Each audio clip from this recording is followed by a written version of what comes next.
Our position regarding Lebanon has always been very clear. We would prefer a diplomatic solution.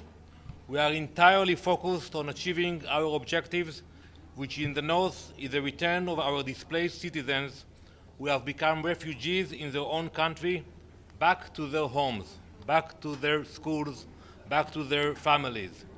The suffering is always on our mind.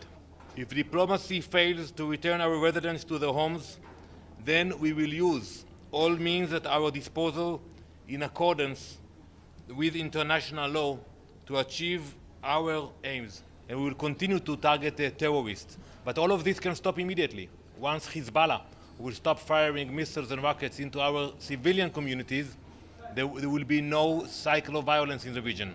Hezbollah says they'll stop if you do a ceasefire in Gaza. So if you really care about the people in the north, why don't you do that?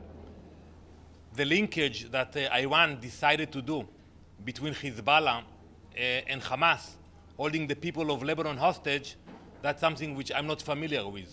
How can you do that? So everyone should just... You asked me a question. You asked me a question. I'm answering your question. You asked me a question. So the world should just step aside as you do all this carnage. The world should just step aside as you commit genocide. You asked me a question. You ask a question, you get an answer.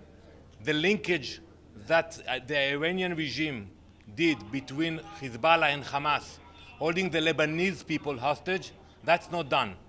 You don't start a war with Israel just because you want to show sympathy for the atrocities of Hamas. You told The Hague to go to hell. The Prime Minister of Lebanon.